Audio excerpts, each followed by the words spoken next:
juróom-ñaari waxtu moo jot fii ci seen télévision nationale mbokk yi daleen ak jàmm ci xibaar yi tey aljuma ci toll ci téeméeri test ak ñeent fukk ak juróom yi ñoo ci amee lii di coronavirus ba tey ci wàllu xibaar boobule jëwriñ gi nga xam ne moo yor wàllu travail jël ay matuwaay fas yéene xamle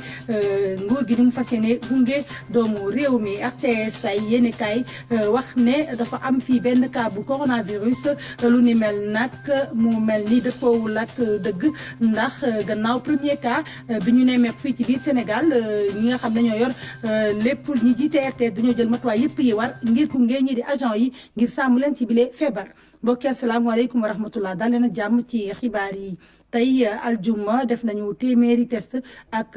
juróom-ñeent fukk ak juróom yi nga xam ne fukk ak juróom yi jàpp nañ ne dañoo daal di positif ki nga xam ne moo di jëwriñ yor wàllu wér-gu-yaram di ci indi ay leeral ñu teewlu ko ci micro François Seck.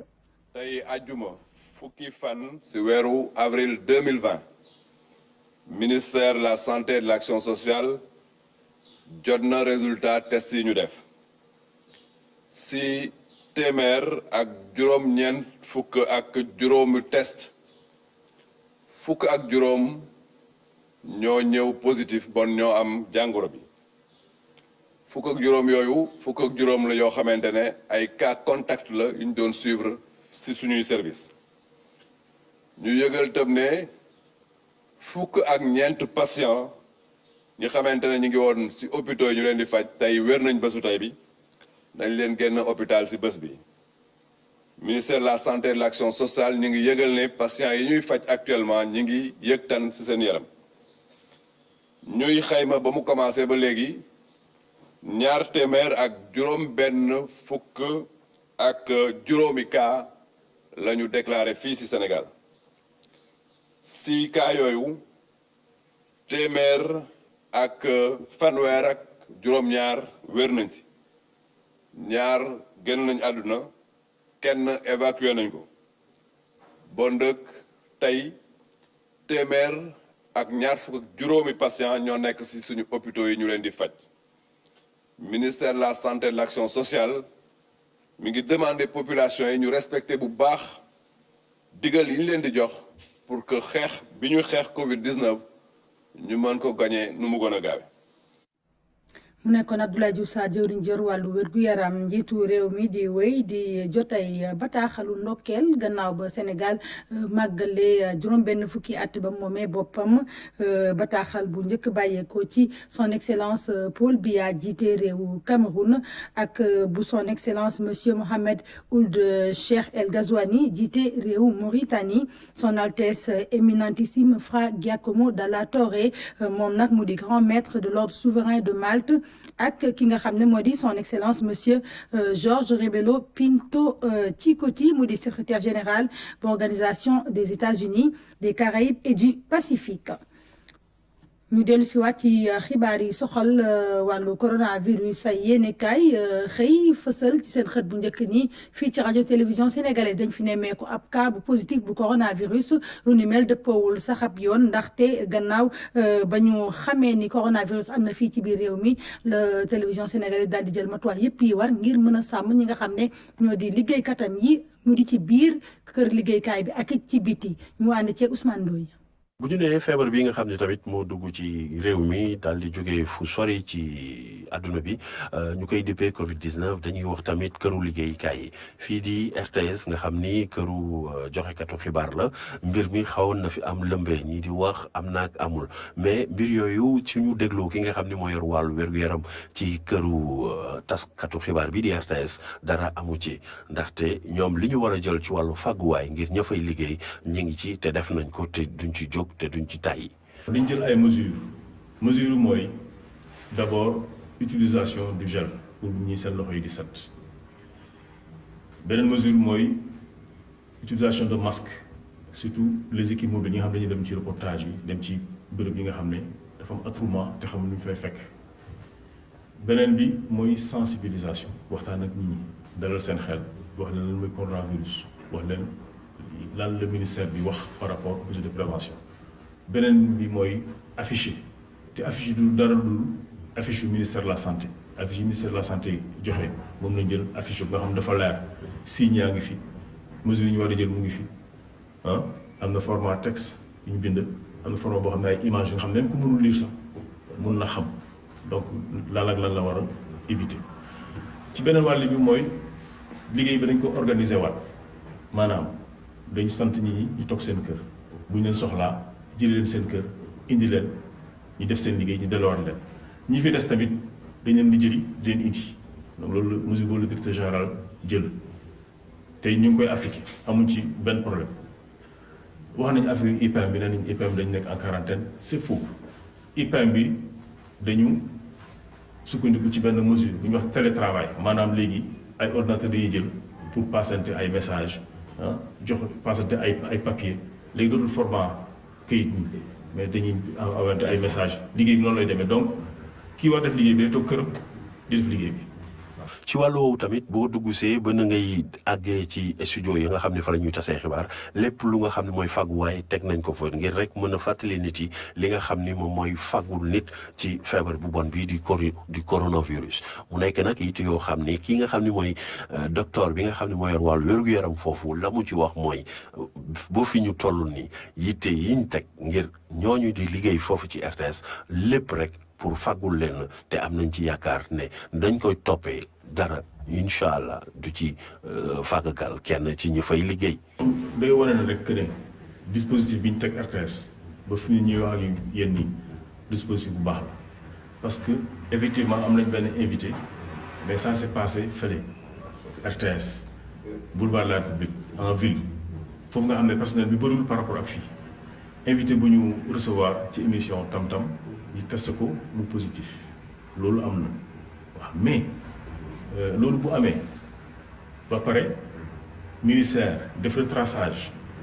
ñi xool ñi nga xam ne ñëpp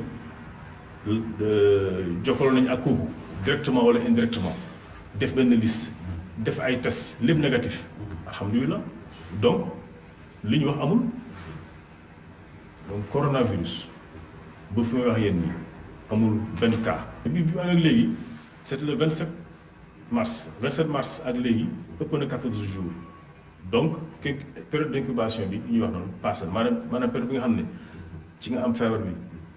ak période bi nga xam ne ci la signe di njëkk premier signe di génn passé na te ci diggante bi def nañ test mu négatif donc alhamdulilah bu fekkee dafa am kenn ku ñu war a remercier dans ce truc là c'est certes le comité d'hygiène am ñu ci nekk yëpp directeur des ressources humaines tout ça mais le directeur général parce que dafa xam ne que fi mu ne nii ci entreprise bi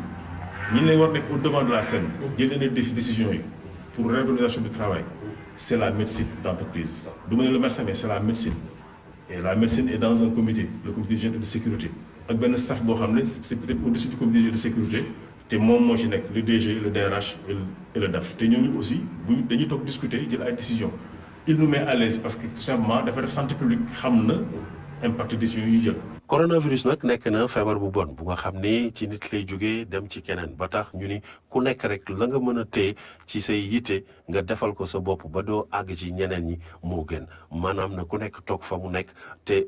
wàññi duggalante beeg jokkalante bi dina nekk lu ëpp solo rawatina nag si këru daskatu xibaar yi yitte yiñ ci jël bëri na rawatina fii ci RTS li ci ëpp ci liggéey bi wàññi nañ ko ci xaaj ngir ñëpp ñi nga xam ne la ñu war a def amul solo lool wala mën nañ ko def ci seeni xarala ñu def ko ba lii di xeex bi jëm ci coronavirus ñu mën ko am lu ñu ko daanee ba ñëpp delluwaat ci liggéey te lépp nekk tawfeex ci ñëpp. bi feebar bi feeñee ci biir réew mi ak léegi nguur gi jël ay matuwaay ngir ñu mën a moytandiku lii di wàllante bi ba tax liggéey yu bëri jot naa sooke lu ci mel ni secteur u transport commerce lu jëm ci wàllu tourisme hôtellerie restauration bokk na ci barabu liggéeykaay yi nga xam ne ñoom ñoo ci gën a am gàllankoor jëwriñ ji yor ministre du travail maanaam dellu si ci matuwaay yi nga xam ne nguur gi jël na ko ngir gunge ñiy liggéeyee ci yooyu les secteurs ngir jàppale leen bu baax a baax ñu teewlu ci Issa Thioro Gueye. njub ak yenu maanaa looloo ëmb lii di méthode du gouvernement bi mu jël pour préserver lii di liggéey ci secteur privé bi surtout ci temps yi nga xamante ne am na crise sanitaire ak économique pour gouvernement bi nga xamante ne inspecteur du travail yi def nañ rapport amul lu ñu mën a def ba mën a suuxat lii di licenciement loolu li ko indi ordonnance bi ñu duppee 001 2020 la. bi ci jiitu mooy président de la république nee na ci waxtu wi nga xam ne ñu ngi dund mbas mi tere nañu bépp dàq liggéeykat ci biirub entreprise te loolu nag mu ngi tàmbali ci fukki fan ak ñeent weeru mars ndax boobu pour mu mën a am rek li koy mën a lal mooy mu am lu ñuy naan faute lourde ñaareel bi mooy président de la République dogal na ne kii xëyle maanaam employeur bi dafa war a jéem kën kattanam fexe ba chômage technique bañ a am pour boobu chômage technique bañ a am dafa war a wut moo ñi nga xam ne ay ndaw liggéeykat yi la ay alternative maanaam ay pexe yoo xam ne mën na tax liggéey bi continuer pexe yooyu mënees na ci lim ñu wàññi diiru liggéey bi ñu def liggéey boo xam ne dañ koy ayloo mbaa boog ñu xëcc congé yi mbala ñu yóbbu liggéeykat yi ci yeneen i poste de travail. ñetteelu mesure bi mooy salaire bi warul gën a tuuti lii di SMIC bi warul nekk tamit 70% ci salaire bi nga xamante ne moom nañ ko doon fay ci ñetti weer yu weesu loolu gouvernement bi wax waaye neen tamit am na beneen obligation. président de la République dafa dogal liggéeykat bi comme même bu toogee chômage technique dañ koy jox lu am solo ci peyooram dafa war a déglu may gët may nopp ki koy xëyloo ba kooku bu ko woowee soxloo bu ko wooyee mu mën a wuyu ci lu gàtt def liggéey bi nga xam ne dañ koy sant. loolu lu muy tekki mooy gouvernement bi jëmmal na lii di tëye emploi mais tamit li nga xamante ne mooy bànneexu liggéeykat bi. kër douane ñoom it jël dogal dakkal lépp lu jëm ci réexportation yenn ci ñuy jëfandikoo te war koo soxla ci jamono ji nga xam ne Covid 19 bi mi ñuy sonal lépp ngir gunge programme bi nga xam ne nguur gi tëral na ko ngir gunge askan wi fexe bu ñu am benn loraange ñoom it ñu daal di ci teg fukk ak ñeenti dogal yi nga xam ne jël nañ ko ngir gën a mën a taxaw bu baax a baax ñi nga xam ne ñoo di askan wi Aram Ndaw di ñu faram fàcceel li nga xam ne moo di matuwaay yi. ci programme bu bees bi nguur gi taxawal ngir gunge këru liggéeykaay yi ak askan wi ay ponk da cee soxal waa douane ponk yi jëm ni ko njiitu réew mi xamle woon keroog 3 avril ci taxawu secteur privé bi waaye it fexe ba dund bañ a manqué ci réew mi. dogal yi président de la république jël ci discours à la nation bi mu def le 3 avril ay dogal yu am solo la parce que daanaka dafa détaillé ba pare matale moo tax bi mu paree discours am rek. ministre des finances et du budget daf ñu woo nañu yéen impôt ak douane na ngeen fexe ba lu mu gën a gaaw ngeen matérialiser lool ci action yu concrète ba tax na douane préparé na fukk mesure ak ñeent yoo xamante ni dañ ko war a appliquer daar dogal yu bees yooyu douane jël jëm na ci wàññil yenn këru liggéeykaay yi ay taxe tuxal yenn app yi lépp rek ngir jàppale ñi nga xam ne seen liggéey daanara sooxe ndax feebar gi. yenn yi dafa am rapport ak li ñuy wax code des investissements nga xamante ni état dafay attirer investisseurs pour ñu ñëw Sénégal te bu leen attirer ba ñu ñëw ñu remplir conditions yi état daf leen naan TVA bi du ngeen ko fay ci diiru ñetti at le temps ngeen liggéey li ngeen war a liggéey ñetteeli at bi jeexee ñu commencé di ko fay ci 12 mois bi crise bi taxawee nag décidé nañ ne dañ koy yóbbu 24 mois maanaam tey ku waroon fay TVA suspendu weer bu nekk 50 millions. 25 millions rek ngay fay boobu mesure am importance la. lu jëm ci am ay produits yu doy fi mu toll nii li ci douane def moo ni daal di tere rek ñuy génnee marchandises yi nekk ci biir réew mi di ko jaay waat bitim réew. maanaam képp ku placé woon ta marchandise entrepôt nga xam ne da nga fay placé pour benn at doo fay droit ay taxes lépp lu ñu lay tere dañ koy yëkkati dañ lay tere nag ci jamono ji nga réexporter ko ci pays yu nu wër parce que il faut que ñu gérer d'abord ce qu'on appelle le marché domestique balaa nga naan naam ne fa il faut que d'abord ñun li nga xamante ni dafa jëm suñuy denrée alimentaire muy ceeb di meew di dëwlin di tomate di produit pharmaceutique yi yooyu yëpp dañuy aaye fii ak crise bi di jeex ñu réexporter ko. ci discours président bi lu bari rek mu daal di ko yombal këru liggéeykaay yi. douane nag am ci ay leeral. mesure bu soxal trop entreprise yi aussi nga xam ne am nañu ay jafe-jafe surtout côté enquête douanière képp koo xam ne am nga fa contentieux tey douane du la topp fii ak 15 juillet ci wàllu droit de douane. ci wàllu pénalité nag yi nga war a fay bu fekkente ne xool nañ te jaar-jaar un peu douane amul yenn taq yi ñu xool également domaine bi ngay intervenir mu collé ak yi président de la république cité mais en même temps gravité infraction bi foog ñu xool ko aussi li wóor mooy diggante 25 ba 50% dañ la ko wàññi ci pénalité yooyu. taxe yi douane di wàññi di aj wala sax di ko baal ñenn ñi du ñàkk nag lu muy wàññi ci ñoom sax amaloon nañ ab xayma bu leen rek doon won lan la feebar bi nar a def ci seen liggéey. ñu gis ne liy jógee Chine rek nga xamante ne recette bi buñ ko xaymaa téeméer yoo jël fukk ak juróom-ñaari Chine la jóge 17%. ñu nañ xool ba xam ñu gis ne ci loolu wàññeeku bi bari na ci trop déjà mais yemul foofu am na loo xam ne Chine lay jógee di jaat yeneen port yu mel ne Dubaï ak feneen ci àdduna bi biñ ko xaymaa soriwul 35%. donc bu ñu jëlee mesures yu mel nii tey dooli ko ci loolu naturellement recette dina chuter wante damay profiter ma lancer benn message solennel à tous les agents des douanes ñu mën a gérer ñaari mbir benn bi li ñu laaj ci recette ñu atteindre ko te mën na nekk ñi ñaan yàlla crise bi jeex ba ñu retrouver suñu activité normale mais ensuite ñu accompagner entreprise yi. nii kon la douane taxawee ci dogal yi nga xam ne kilifa yi bëgg nañ ñu gaaw koo matal ci dogal yooyu nag kilifa douane gi mi ngi xamle ne secteur informel bi ñoom it ci lañ bokk. élus locaux yi amaloon ab daje ni ki tey ci dalub ministère bi yor wàllu collectivité territoriale ñoom ñi lay jël dogal fas yéene dooleel force Covid 19 bi ñu dajale lu toll ci milliards ak juróom-benni téeméeri millions ci sunuy koppar ñu teewlu ci Issa Thiaw yi. waxoon nañ ko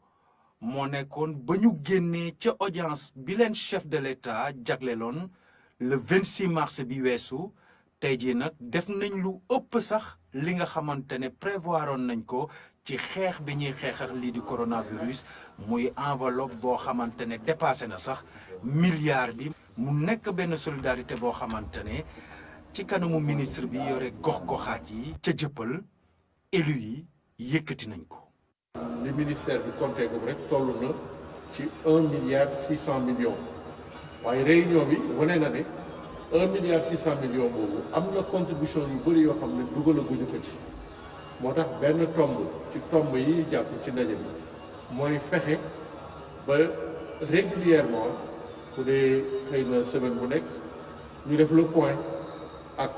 administration territoriale waaye def le point tamit ak suñuy membres muy maire yi muy président département yi pour di xayma contribution bi nga xam ne collectivités yi ñu ngi koy def ci xeex bi. ci Sénégal am na 599 collectivités territoriales 557 yi ay mairie nañu am na ci 5 villes yoo xamante ne am nañ ay rang wu commune 42 conseils départementaux ñoo xamante ne au même titre que les mairies indi nañ seen contribution ci mbir mi. Nous avons pris des engagements. Ces engagements sont en train d'être respectés. jël nañu ay engagement yoo xam ne fas yéene nañ ko respecté booy xool communauté ancienne communauté rurale yëpp joxe nañu lu mu néew 1 million conseils départementaux yi tamit joxe nañu gën ngaa néew 3 millions waaye communes yi tamit joxe nañu gën ngaa néew juróomi millions lépp ci xeex bi li nga xam ne mooy coronavirus. Chaque commune, grande commune, indifféremment de leur contribution matérielle, a donné au minimum 5 millions. ci lii élu yu wax seen contribution ci fonds de riposte contre les effets du Covid-19 nekkul mbiru xaalis kese laal na sensibilisation laal prévention ci terrain bi laal na tamit aide alimentaire yi ak distribution matériel de protection. hôpital Idrissa Pouye bu Grand Yoff bokk ci ñeenti barabu fajukaay yi ñu jàpp ngir ñu dalal ñi nga xam ne ñoo amee feebar bi di coronavirus ñu doole leen ci wàllu jumtuwaayu faj ngir ñu mën a dalal ñi nga xam ne feebar bi dalee na lottal lool ndax sax ay jumtuwaayu xarañ la ñu fa teg ngir mën a jàppale képp ki nga xam ne coronavirus bi sonal na la Abass Sow. mën nañ ni hôpital Idrissa Pouye pare na buñ ko indilee malade léegi nii mën nañ ko jël léegi nii en charge ci site bi. ngir nag ñu daan mbas mi kenn ku si ne faw ni nga am taxawaay goo xamante ni moom nga war a def ñi nga xam ne ñoom ñooy yëngu ci hôpital général Idrissa Pouye bu Grand Yoff ñoom it fas yéene ñoo sumb ci liggéey bi. il faut que tamit personnel bi ñu tàggat leen parce que balaa ngay mën a organiser wu di xeex dara il faut que aussi nga xam loolu lan la te comme feebar bees la il fallait que ñu former personnel bi yëpp si lañ def ay séances de formation et tey fi ñu toll nii képp ku nekk ci hôpital bi muy ngay nekk médecin muy infirmier muy administratif ñëpp ku si ne defal nañ la session de formation. ñu amal ab bâtiment boo xamante ni tabaxoon nañ ko loolu nag ñu jël ko jox ko mboolem jumtuwaay lu ko dalee ci salle isolement bi jaarale ko ci lépp lu jëm ci wàllu salle VIP mu mel ne nag salle hospitalisation yi malade yi dinañu gën a féex. malade yi balaa ñuy ñëw ñun dañuy avertir c'est-à-dire dañuy yëgal ne am na benn malade bu war a ñëw parce que fu mu nekk nii noonu lay doxee léegi bu ñu yëgalee ñun dañuy jël suñu matuwaay donc dafa am yëre yoo xam ne dañ ko war a sol yëre yooyu nag boo ko solee ba moo lay mën a permettre pour nga mën a ñëw foo xam ne foofu ngay dalalee malade bi bu ñëwee ci ambulance léegi parce que mënoo ko dalal te solo yëre yooyu c'est obligatoire donc yooyu dañ koy exiger donc une fois malade bi ñëw boo ko accueillir après nga gunge ko fi nga xam ne ci salle bi nga xam ne moom la ñu jaglelee malade yi léegi boo ko installé ba pare foofu nga koy saytoo laaj ko feebar bi naka la demee ainsi de suite même booy def ay traitement il faut nga sol yëre yooyu. ñu tàggat personnel bi ba tax na ñoom itamit seen kaaraange doon na lu am solo ngir nag ñu gañe xeex bi ñu jël ñeenti structure de santé yoo xamante ni def nañ leen ci bokk na ci hôpital général Idrissa Pouye bu Grand Yoff ñoom nag mu mel ni mboolem matuwaay jël nañ ko. fu malade yi nekk ci étage la dafa am premier étage ak deuxième étage léegi nag munoo fa ci waxtu bu nekk rek nga dem ci malade bi donc pour mën a surveiller malade yi régulièrement donc da ngay mujjee mën a def système ni ñu tuddee vidéosurveillance du caagane du malade bi ngay surveiller ci boppam parce que c'est pour seulement surtout malade yi nga xam ne dañu nekk fu ñu tuddee réanimation donc ñooñu dafa laaj ñu leen di suivre lu jege par exemple mun na nekk chaque waxtu te loolu doo mun a toog ci wetu malade bi comme ni nga ko daan defee ci yeneen jàngoro yi. ba personnel bi ci suuf fi ñuy nekk nga xamante ni foofu zone verte la amul danger ñu mën di gis li xewti kaw salle de réanimation bi surtout moniteur yi ñu koy mën di surveiller à partir de fi ñu nekk et loolu dispositif bu bees la boo xamante ni dañ ko mettre en place ci foofu pour dire que donc matuwaay yi ñu waroon a jël yëpp vraiment pour que ñu mën a jël en charge koo xamante ni am nga feebar bi tey jël nañ ko fii ci hôpital général Idrissa Pouye personnel bi nga xamante ni tamit ñoo war a jël en charge malade yi personnel boobu ñi ngi fi tey identifier nañ leen xam nañ yan médecin la xam nañ yan infirmier la xam nañ yan hygiéniste lañu institut toute la composition de l'équipe ñoom ñëpp identifier nañ leen jël nañ leen dugal leen ci salle ñoom ñëpp former leen lu mat 3 sessions de formation def nañ ko te day continuer chaque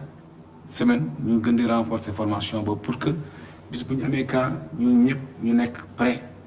à aller sur le terrain. boo dikkee ci pharmacie bi mu mel ni lu ñu tuppee EPI lépp mat na mu di ay équipement de protection individuelle ñu toftal ci nag ay garab yoo xamante ni moom la ñuy soxla lépp nag mu mel ni méngoo na ak jamono ba tax na nag fanweeri lal yi nga xamante ne ñoom ñoo fi am benn bu si ne am na mboolem jumtuwaay boo dikkee fii nag ci salle bi moom moo di salle de réanimation yi ñu équipé leen moo am ñaari lal yoo xamante ni mboolem xeetu fajukaay am na ci. loolu nag doon na lu mat sëkk ba tax na ñu mën a ni hôpital général Idrissa Pouye bu Grand Yoff fas yéene naa sumb ci xeex mi gën cee am taxawaay gu mucc ayib fii nag boo dikkee ci bunt bi ba fi nga xamante ni fa lañ lay dalalee mu mel ni solution hydroalcoolisée yi fu ne teg nañ ko fa rawatina sax matuwaay yi nga xam ni moom la docteur Tall jël ak ñi nga xam ne ñoom lay liggéeyandooral ngir ñu sumb ci xeex mi daan Covid 19. Kédougou la ñu jëm foofu ngeen xam ne kii di gouverneur bi jagleel nañ ko lim bu takku ci wàllu dund ak jumtuwaay ñuy soxla pour xeex Covid 19 bi ñu teg ko ci loxo gouverneur bu Kédougou bi ñu koy xayma ci 20 millions ci suñuy koppar ku def lu ni mel di secrétaire d'État chargé des droits humains mu di Mamadou Salif Sow ñu teewlu ci Thioro Dieng. 69 milliards ñu génne ko ngir jàppale 1 million de ménages ñu ci bëri nag dañ doon yëngatu ci wàllu jaay ak jënd Covid 19 indi ay gàllankoor ci Kédougou doomu Kédougou yi génn nag jàppale bu baax loolu état du Sénégal def. 5000 gel ak 4000 masques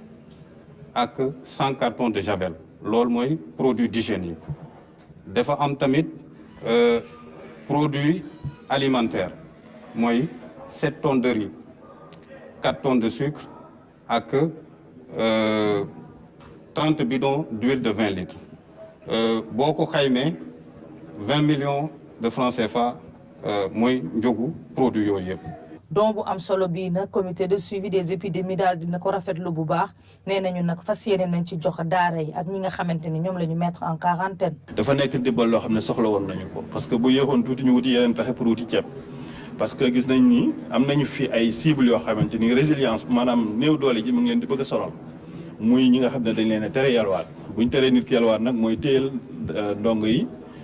te comme ñoom bu ñu leen téye amuñu lu leen jox day daal di betti moo tax tey bi ñu ñëwee gis ne am na partie matériel boo xamante ni lavage de mains kit d'hygiène la mais beneen partie bi nekk loo xam ne nit mën na koo jëfandikoo ci saa si tout de suite bu gis njariñ dañ koy sant di ko gërëm. ginnaaw bonne volonté yi nga xam ne ñoo nekk ci diwaanu Kédougou société minière yi jàpp nañ ci collectivité territoriale yi naka noonu mouvement associatif yi dugal nañu seen loxo ngir def seen këmtalaay kàttan ba li nga xam ne mooy Covid 19 bañ fa dugg.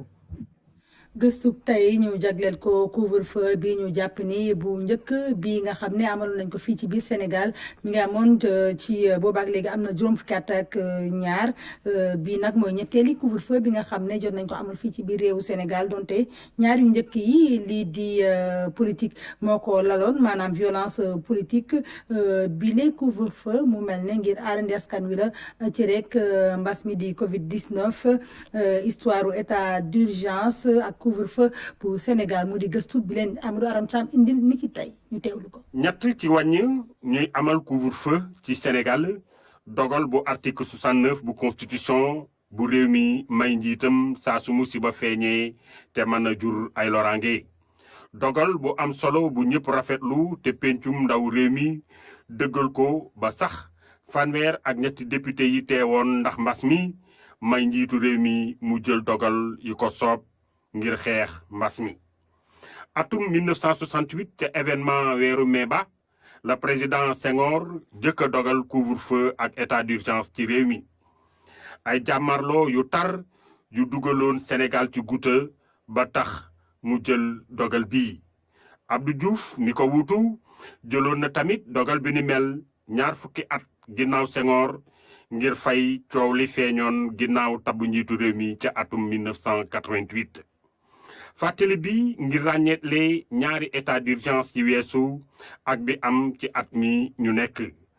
ak noon bi di coronavirus tey rey président de la république Macky Sall jël dogal ay bépp génn ginnaaw bu juróom-ñetti waxtu jotee ci guddi bu juróom-benn waxtu ci suba waaye tamit dogal jàppale famille yi ci dund ngir ñu mën a dékku gàllankoor yi leen jàngoro ji tekk te ci fii nag la réew mi yépp di xaar àtteb njiitu réew mi ci ñu respecté dogal yi mu joxe ngir ndimbal gi àgg ci ñi ko yeyoo te mu bañ a am xàjj ak seen te lii ngir mu am yaakaar nanu ni kenn ëpp si taxawaay gouverneur yi préfet yi ak l'armée bi. mbokk yi lañu fi indi woon ci wàllu xibaar ñu leen di gërëm leen sant ci seen teewaay Pape Bouna Thiaw dina fi teew juróom-ñetti waxtu ngir dégtal leen xibaar yi ci kalamay nasaraan jërë ngeen jëf.